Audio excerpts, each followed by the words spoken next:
At Chicago Police Headquarters, it's known as the traffic stop strategy. Officers instructed to use ordinary traffic stops as a way to intercept guns, drugs, and gang members, supposedly to reduce violence citywide. But tonight, new data analyzed by the I-Team shows the stops are usually fruitless.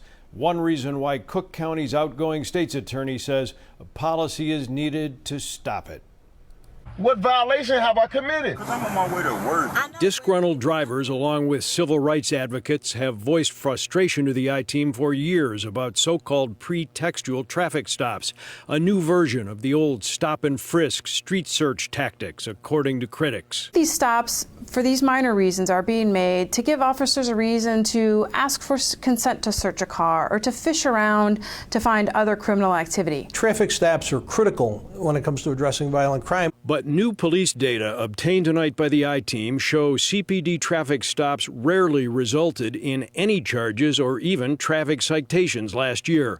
A gun was only discovered in 1 out of every 1,000 traffic stops.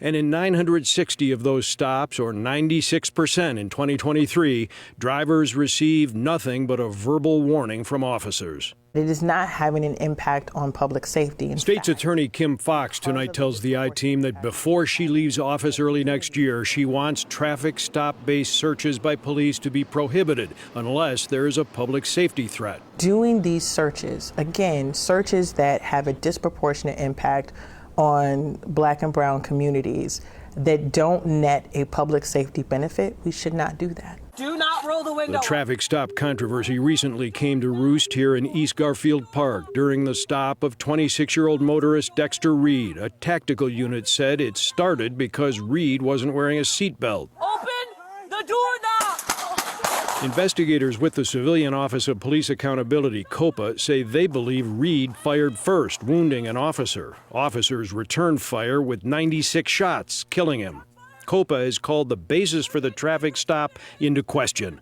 Under this newly drafted state's attorney policy that has been obtained tonight by the I-Team, traffic stops for routine, minor infractions would not be allowed, and the state's attorney would decline to prosecute cases that are solely the product of a non-public safety traffic stop, even if a gun, drugs, or stolen property were found during the subsequent search. For instance, the case of Dexter Reed, if he hadn't been stopped under a policy that would prevent non-public safety kinds of stops, he would probably still be alive today, but at the same time, you'd have an individual with a gun. Where's the balancing factor in that? I would also say we'd have a police officer who wasn't shot in the line of duty as well. When we are substituting the truth, which is, are you pulling someone over for a tail light, or are you pulling someone over because you want to look in their car without probable cause? We don't get to circumvent the Constitution. We've learned the proposed traffic stop policy change was recently sent to Chicago police. Has the city's policy on using traffic stops as a form of policing changed? It's not the city's policy. It hasn't been.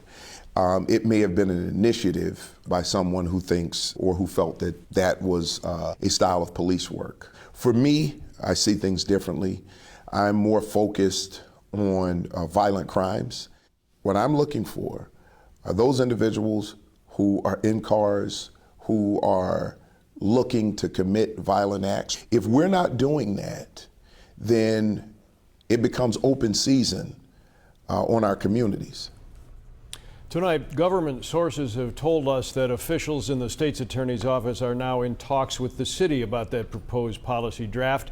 At the time the I-Team interviewed Superintendent Snelling, we had not been made aware of the possible traffic stop overhaul. We've since asked CPD officials whether they will curtail their long-standing traffic stop strategy. So far, no reply. We will keep asking. A lot to still be determined. Yeah, There sure is. Thanks so much.